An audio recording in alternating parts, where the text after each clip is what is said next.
Afternoon, everybody. I apologize for being late. We had our meeting with the Saudi Deputy Crown Prince just wrapped up a moment ago. So, before I take your questions, I do have a couple of important items to share with you. First of all, today at Fort Hood, Texas, a memorial service will take place for the 8 soldiers who died in the tragic training accident there on June 2nd. The Secretary and all of us here at the Pentagon join with the Fort Hood community in mourning their loss, as well as the loss of the cadet killed in that same accident. Again, our thoughts and prayers are with everyone in the Fort Hood community. A couple of schedule notes for you. As I just mentioned, the Secretary at this hour just wrapped up a very productive meeting with the Kingdom of Saudi Arabia's Deputy Crown Prince and Defense Minister Mohammed bin Salman. They discussed a wide range of security issues of interest to our two nations, including the fight against ISIL, the situation in Yemen, and the Saudi role in the recent successful operations aimed at al-Qaeda in the Arabian Peninsula in that country, as well as the Kingdom's efforts to upgrade its military capabilities. Today's meeting follows on productive conversations in Riyadh during the GCC summit and many other interactions, including Minister Salman's previous visit to the Pentagon in September. Secretary Carter was pleased to host the Deputy Crown Prince and looks forward to continuing cooperation on countering extremist threats, the counter-ISIL campaign, countering Iran's malign influence in the region, and other shared security concerns. Now, looking ahead to the Secretary's schedule tomorrow, Secretary Carter will host an event here at the Department announcing the results of the Hack the Pentagon effort. He'll have a chance to personally thank some of the hackers for their help in strengthening our cybersecurity and for helping to make the first bug bounty program ever for a federal agency such a success. We'll have more details on that event to you later on today. And finally, you heard yesterday from Colonel Garver about the latest progress in the fight against ISIL, but I did want to highlight a couple of additional points. First, as Colonel Garver said, Syrian Arab coalition forces have completed the encirclement of Manbij and are working to complete the isolation of that town to prevent ISIL forces from reinforcing or resupplying. This is obviously good news for the forces who are seeking to wrest their homes from ISIL control, but as we've said before, it's also good news for efforts to stem the flow of foreign fighters into ISIL-controlled areas and for ISIL's ability to dispatch potential external attacks across the Turkish border. By encircling and eventually liberating Manbij, these U.S.-backed local forces will help reduce ISIL's ability to threaten its innocent victims in Syria and beyond. And as you know, Iraqi forces are also making progress in a difficult fight to retake Fallujah. Wherever it has tried to spread its influence, ISIL is under intense pressure from an international coalition that continues to gather strength, as is demonstrated by the latest international commitment from Poland to contribute F-16 aircraft to the campaign. We will continue to look for any opportunity to accelerate ISIL's lasting defeat, again working with the rest of the coalition. And with that, happy to take your questions. Jamie. I just wanted to ask you about CIA Director John Brennan's testimony this morning. And like you, he cited a lot of areas where the United States and the coalition are making progress.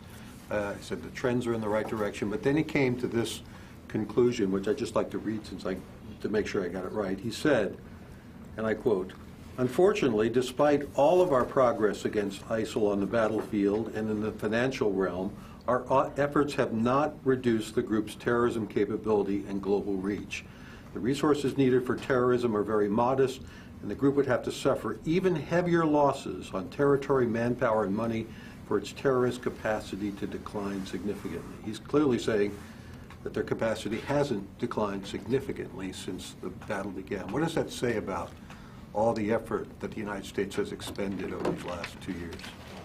Well, a couple of things. I did not see the director's testimony, first of all, so I'll share that with you. But I think, as we've said, the military effort to defeat ISIL is absolutely necessary, but it is not sufficient to deal with this threat in full.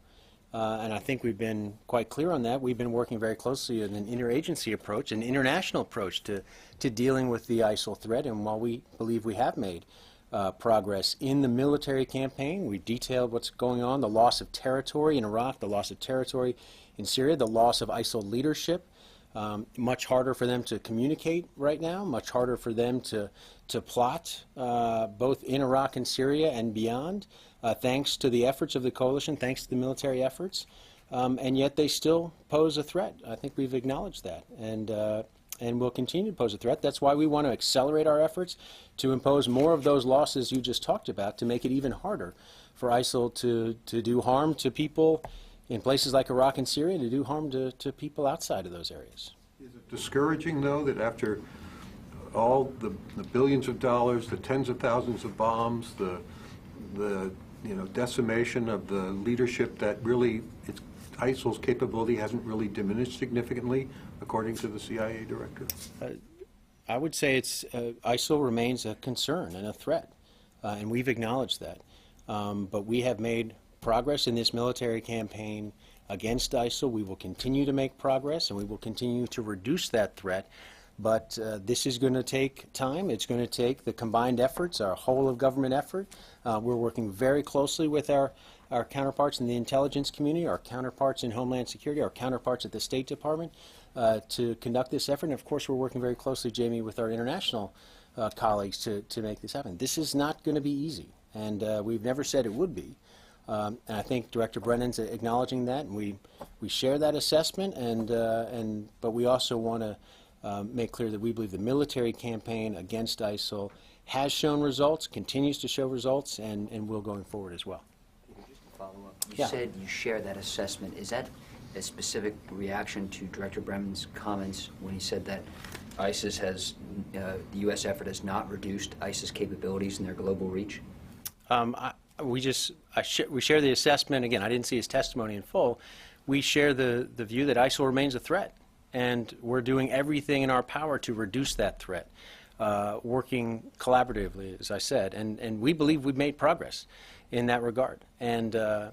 But ISIL and other terror groups do have the ability to still cause harm. I think we've seen that, and so we're going to continue every single effort we can, working with our interagency partners, working with our international partners, to try and reduce that threat, to make it even less likely. And there is no way you can look at ISIL today and look at the geographic territory they control, look at their leadership, look at their ability to communicate, and judge that they're in a better position today than they were, say, a year ago.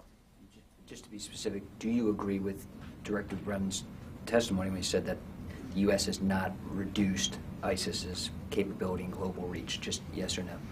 I'll leave Director Brennan to speak for himself. From the military side of things, we have detailed to you the steps we've taken to reduce ISIL's ability to threaten others, and we continue to believe we're making progress in that effort, and we'll continue to make progress in that effort. Is there some concern in this building? Is the Secretary concerned that the longer this war takes, we're coming up on year 2, we just saw the attack in Orlando, that there's going to be other ISIS-inspired, potentially inspired attacks.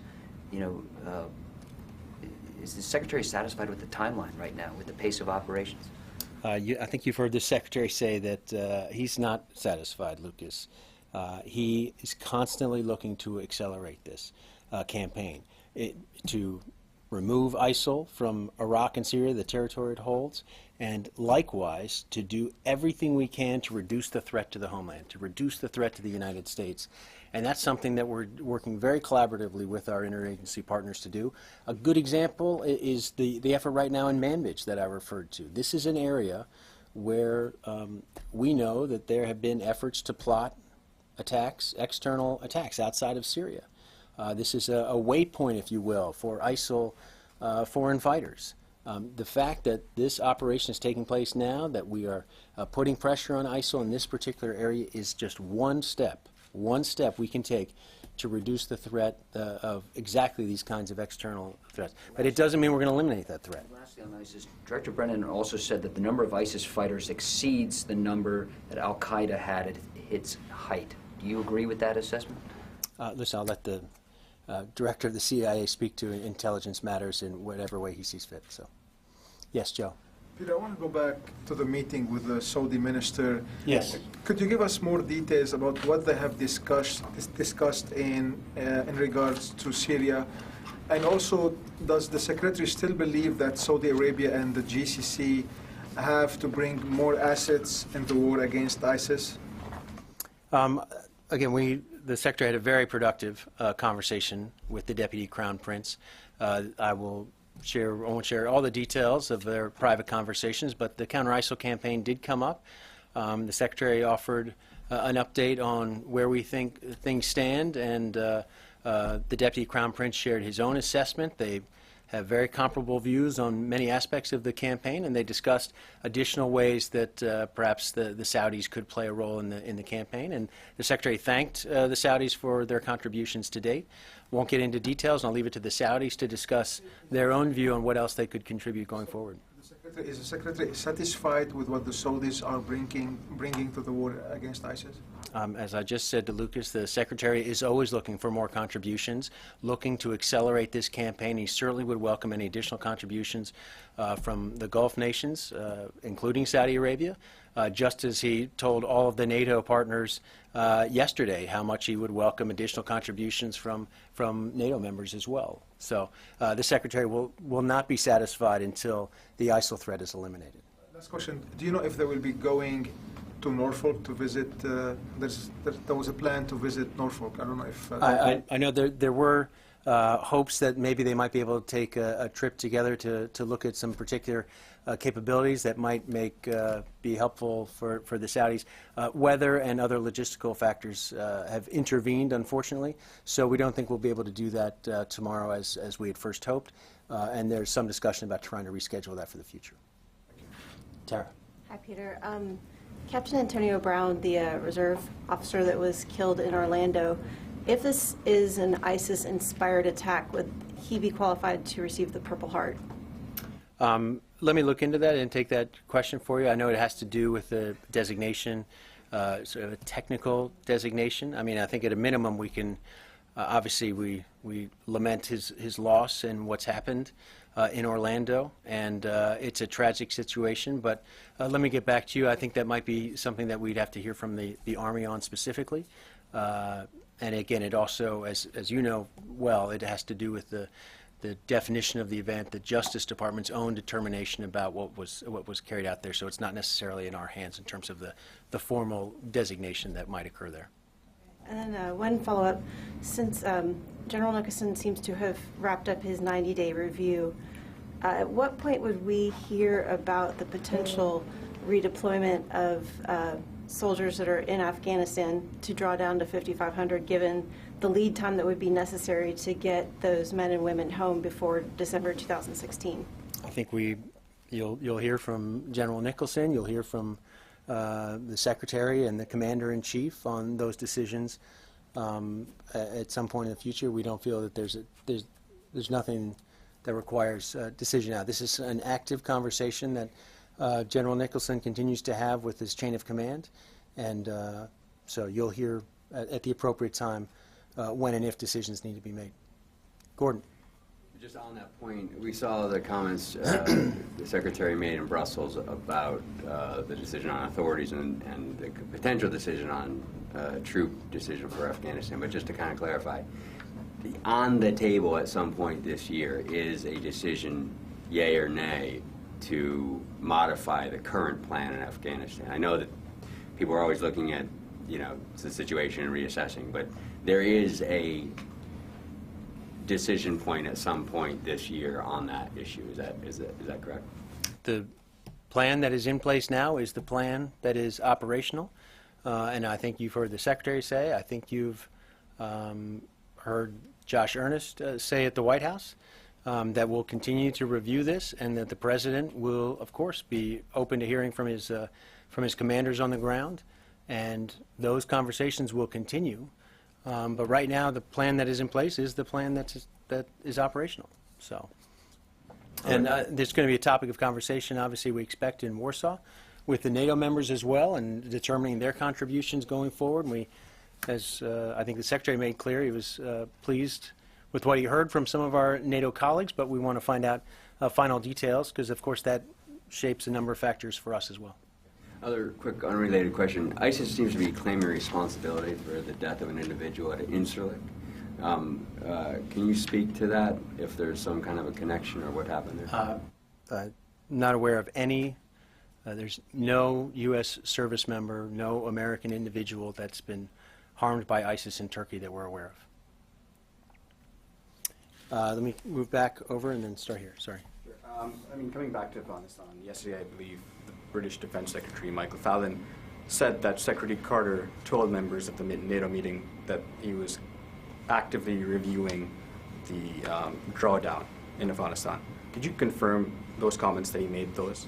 I think, I assume Minister Fallon was referring to what the Secretary's discussions in the group in the NAC session about Afghanistan and the picture of what's happening, discuss the authorities issue, and the fact that we are, as always, reviewing what's happening in Afghanistan, hearing from commanders on the ground, and looking at the contributions not just of the United States, but all NATO members going forward. So the Secretary made clear that the plan that is in place right now is the plan that is operational. And we'll continue to assess the situation. He'll continue to hear from his commanders on the ground. He'll continue to engage with Chairman Dunford, and of course offer his advice to the President as appropriate. Barbara. Peter, can you bring us up to date on something else? I was noticing the department's published statistics about the wounded are showing an uptick in the number of wounded. Has there in fact been a combat-related incident, perhaps in northern Syria, where at least one additional service member in recent days was wounded? Barbara, let me take that question. I know that there have been some reports that I've gotten of some folks who some injuries. I understand that there have been service members who may have been injured and gone right back into the fight. But I'll take that question and get you a more precise answer on it. Because you're saying some, multiple, so just to be, your published statistics show an increase of one. You're saying some. And that where, just so I know what you're referring to specifically there? Wounded in action in inherent resolve, which would be Syria or Iraq. Mm-hmm. And we had heard at least one wounded in a combat incident in northern Syria. Mm-hmm. So could you get us some clarity, with all due respect today, if you can at all? I'll try and get information. On what we're talking about. Mm-hmm. And can you also then, so that's first, and can you also clarify what exactly is the department's policy right now with these operations on informing the public, I mean this genuinely, about wounded, where they're wounded, how serious, and combat-related incidents? Because I think there's some confusion about whether you do or don't, inform the public. We do not routinely provide information on wounded. As you know, we of course disclose information with regard to casualties in the course of our operations, but we do not routinely provide information for a variety of reasons with regard to wounded. And I'll try and find out in particular about this, but that's been our standard practice for some time. Can you say why, and I just have two very quick follow-ups, mm-hmm. I'll be very quick. Can you get us an answer why the department's policy is not to publicly acknowledge, because it is policy, wounded and also when troops are in a combat incident on these missions? And I'll just go right ahead. My other question is not directly related, but do you know anything you can tell us about an attack against a Free Syrian Army position in southern Syria, possibly by the Russians, and were there any Americans there? But those two questions, why the policy not to disclose? Why does There are a variety of reasons, Barbara, why we don't share that information about wounded. One is privacy rights of those individual service members, and we share a tremendous amount of information, and it's been the practice of this department not to share in particular information about wounded for a variety of reasons, and we don't plan to change that at any time soon. Now, why not combat incidents? When troops are in combat, I mean, you tell us about Iraqi troops in combat, local indigenous forces you train in combat. Why not tell us, just from a policy perspective, what's the department's rationale for not telling us, the American public, when troops are in combat in Syria? There may be a variety of reasons, Barbara. We share information on a regular basis about those incidents. We don't share all of that information, in part because of individual circumstances in certain cases. Maybe it involves operational security. Maybe it involves special operations forces in which we don't want to disclose certain things, and we have a practice of not disclosing certain things. And that is applied on a case-by-case basis. And so that's been our practice, will continue to be our practice. And the FSA strike? We are aware of reports that moderate Syrian opposition were bombed today in southern Syria, and we don't know all the details, but if indeed that action was taken by the Russians, we would have serious concerns about that, and we are working to gather more information and going to engage with the Russians as well to try and address this matter. But we have seen those reports and trying to find out what we can about them. Any indication any American troops were nearby or impacted? I'm not aware of any American troops impacted by that situation. Yes? Israeli media is reporting that Israeli Defense Minister Lieberman will be meeting with Carter next week. Can you offer any details on that, like what day and what will they discuss? Yeah, I know we're still working on the Secretary's schedule, but if we have more information to relay with regard to that meeting, we'll share with you as soon as we can. So I don't have anything right now to share with you. He is meeting with him. I know that there's a hope to work something out, but we're still working on the Secretary's schedule. So when we're ready to announce something or able to announce something, we will. Yes? As for China, do you have any comment on the series of Chinese military ship incursion into Japanese territorial or contiguous waters? We were informed by the Japanese government that a Chinese naval vessel did enter Japanese territorial waters, and we're in communication with the Japanese government about that situation. I refer you to them for their particular concerns. I think they've made those known. And so I refer you to the Japanese government for that. But we are aware of it, and they did inform us of the incident. But the Japanese government expressed a concern to China that it could be seen as, to some extent, provocative. So can you share, well, not can, but do you share the concern by the Japanese government? Well, again, they informed of this situation, and we believe the people's territorial waters should be respected, and we don't know all the circumstances that took place here. So we obviously will be in close communication with the Japanese government about this, and I refer you to them as to exactly what's taken place here. They've shared their concerns, and they've shared their concerns with us. Allow me to ask one more thing about this. Yeah. That is, when the Chinese vessel getting into the Japanese territorial water, the ship has been said to follow the Indian naval ship. So do you think getting into the territorial waters to the third countries following or chasing the military ships could be seen as an innocent passage? If whether following another ship could be innocent passage? Yeah. I'm not familiar with every single aspect of the circumstances here, whether or not it could fall within some nautical rules that allow for this kind of action. So this is something that China or the Japanese government and the Chinese government should engage on to find out exactly what happened here. But there are very particular rules for naval activities, and I think it's best for the Japanese government and the Chinese government to try and resolve this. Louis. Following up on the Free Syrian Army, you said that was in southern Syria? Yes. And you expressed concern, correct? Yes. Why?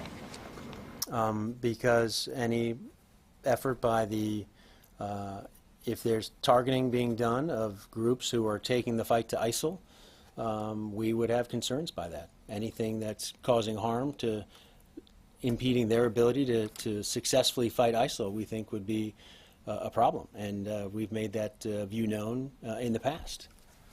But the U.S. military is not providing advise and assist to the Free Syrian Army, correct? We are, of course, supporting local forces that are taking the fight to ISIL, and we're concerned if again, this was an incident that involved the Russians targeting a group that is taking the fight to ISIL, that would be counterproductive to the Russians' own goal, they say, of wanting to fight ISIL as well. So that's our concern here, that if this indeed was a Russian airstrike, that they're targeting forces that are trying to get rid of ISIL, and we think that would be a mistake. And that would be our concern, and that's why we would share that with the Russians. Were there any forces trained by the U.S. as part of the training and equipping program affiliated with these fighters that were attacked by? I don't have particular detail. I can't answer that from here. Yes, Lucas. One more on Afghanistan. Is it the Pentagon's assessment, Peter, that the Taliban right now control more territory in Afghanistan than at any time since 9/11? Lucas, let me take that question for you because I want to give you a precise answer. You've asked a very precise question. What I can tell you is that the Afghan security forces are in a better position today to challenge the Taliban thanks to the support and efforts of not only the United States but other coalition partners. And we're going to continue to support their efforts to build up their security forces so they can secure their own country on their own. And that's an important distinction today versus since 9/11. Does the Secretary anticipate more U.S. airstrikes to support those Afghan forces? Does he anticipate more U.S. aircraft going to Afghanistan? I don't believe that the Secretary, there's no announcement at this time about any additional aircraft that are required. You are aware of the change in authorities, and with that comes the prospect for additional airstrikes in support of those Afghan forces, but we're not going to predict from right now as to exactly how that will translate. That'll be the discretion of the commander on the ground. But certainly it could happen, Lucas, but we can't say with 100% certainty from here exactly how the airstrike totals will change going forward. It will depend on the circumstances. Just switching gears to the fight in Fallujah against ISIS, there have been numerous reports that these Iranian-backed Shia militias are carrying out retribution against dozens of Sunni civilians leaving Fallujah. Is the Secretary concerned about those reports? Of course, the Secretary is concerned, and we're concerned, and we're very supportive of Prime Minister Abadi, who has initiated an investigation into what's going on there. We support his efforts, and obviously would have concerns about any reports of atrocities, and think that there should be, as the Prime Minister has said, a direct investigation into what's happened there and who's responsible. Is it troubling that some of these Iranian-backed generals once targeted U.S. forces over a decade ago, and does that throw off the strategy a little bit as, you know, the U.S. military is supporting the Iraqi forces, yet here are these Iranian-backed forces also in the fight, yet with American blood on their hands? Lucas, we continue to support the Prime Minister of Iraq and the Iraqi forces that, for example, are leading the effort in Fallujah in particular. We've expressed our view that it is the Iraqi forces that should remain in the lead, should be operationally in control. We have every confidence that that's how this is being conducted. And so our interaction remains with the legitimate Iraqi government forces and with the Prime Minister, of course, and his leadership. And we're confident that he's approaching this in the correct way. He's talked at length with the Secretary about the multi-sectarian approach that he believes is important for Iraq going forward, and we support that and support his efforts. All right. Thanks, everyone.